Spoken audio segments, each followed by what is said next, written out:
السلام علیکم ورحمۃ اللہ وبرکاتہ۔ محترم حضرات، آج اکتوبر کی 25 تاریخ ہے، 2022 عیسوی ہے۔ آج کے دن سورج گرہن ہوگا انشاءاللہ عصر کی نماز کے وقت میں۔ آئیے اس کی حقیقت کیا ہے اور اس کی نماز کا کیا طریقہ ہے، اس کو سمجھتے ہیں۔ یہ حقیقت میں اللہ تعالیٰ کی قدرت کی نشانیاں ہیں۔ یہ ظاہر کرنے کے لیے جو قادر مطلق اللہ تبارک و تعالیٰ سورج سے روشنی دیتا ہے اور چاند سے چاندنی دیتا ہے، وہی اللہ تعالیٰ ان کو ماند کرنے پر بھی، یعنی ان کی روشنی کو ختم کرنے پر بھی قدرت رکھتے ہیں۔ رسول اللہ صلی اللہ علیہ وسلم کے زمانے میں آپ صلی اللہ علیہ وسلم کے صاحبزادے حضرت ابراہیم رضی اللہ تعالیٰ عنہ کے انتقال کے بعد سورج گرہن ہو گیا۔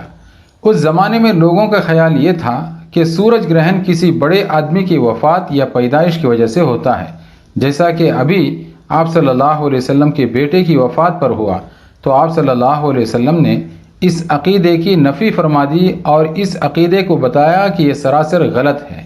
اس سلسلے میں بخاری شریف میں ہے، حضرت ابو بردہ حضرت ابو موسیٰ رضی اللہ تعالیٰ عنہ سے روایت کرتے ہیں، انہوں نے بیان کیا کہ سورج گرہن ہوا تو نبی پاک صلی اللہ علیہ وسلم اس طرح گھبرائے ہوئے کھڑے ہوئے جیسے کہ قیامت آ گئی ہو۔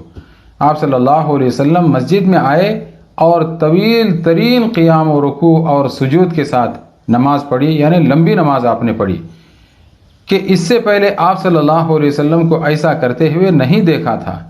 اور آپ صلی اللہ علیہ وسلم نے فرمایا کہ یہ نشانیاں ہیں جو اللہ بزرگ و برتر بھیجتا ہے، یہ کسی کی موت اور حیات کے سبب سے نہیں ہوتا، بلکہ اللہ تعالیٰ اس کے ذریعے اپنے بندوں کو ڈراتا ہے۔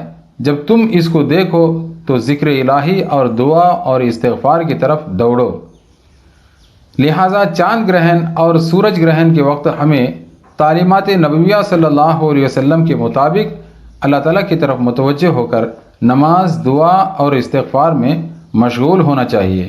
یہ صحیح بخاری جلد نمبر 2 صفحہ نمبر 39 کی روایت ہے۔ چاند گرہن اور سورج گرہن کی نماز کا طریقہ بھی آپ کے سامنے بتایا جا رہا ہے۔ چاند گرہن کو خسوف کہتے ہیں اور چاند گرہن کے وقت 2 رکعت نماز اور دیگر نوافل کی طرح انفراداً پڑھنا مسنون ہے، اس میں جماعت مسنون نہیں ہے۔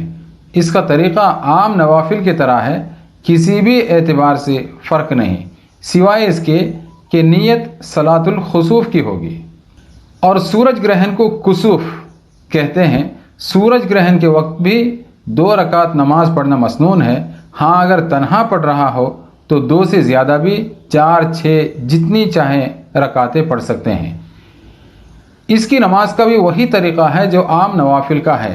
اگر حاضرین میں جامع مسجد کا امام موجود ہو تو کسوف یعنی سورج گرہن کی نماز جماعت کے ساتھ میں ادا کرنی چاہیے، اور اس نماز کے لیے اذان اور اقامت نہیں ہے۔ اگر لوگوں کو جماعت کے ساتھ نماز پڑھنے کے لیے جمع کرنا مقصود ہو تو اعلان کر دیا جانا زیادہ بہتر ہے۔ اور اسی طرح اس نماز میں سورہ بقرہ یا اس جیسی بڑی صورتیں پڑھنا، یعنی طویل قرات اور لمبے لمبے رکوع اور سجدے کرنا سنت ہے۔ اور اس نماز میں قرات آہستہ آواز سے کی جائے گی۔ نماز کے بعد امام دعا میں مصروف ہو جائے اور سب مقتدی آمین آمین کہیں یہاں تک کہ سورج گرہن ختم ہو جائے۔ ہاں اگر ایسی حالت میں سورج غروب ہو جائے یا کسی نماز کا وقت ہو جائے تو دعا ختم کر کے وقتی فرض نماز میں مشغول ہونا چاہیے۔ اسی طرح مکروہ اوقات میں سورج گرہن ہو جائے تو یہ نماز نہیں پڑھی جائے گی بلکہ صرف دعا کر لی جائے گی۔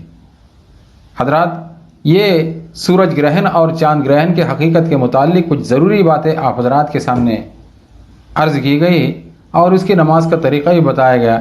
دعا کریں کہ اللہ تبارک و تعالی سرکار مدینہ صلی اللہ علیہ وسلم کی مبارک تعلیمات کی روشنی میں ہمیں اور آپ کو ان موقعوں پر جو کرنے کا اور جن عبادتوں کو انجام دینے کا حکم دیا گیا ہے اس کے مطابق عبادت کر کے اللہ کو اور اس کے رسول صلی اللہ علیہ وسلم کو خوش کرنا اللہ تعالیٰ اپنے فضل و کرم سے آسان فرمائے۔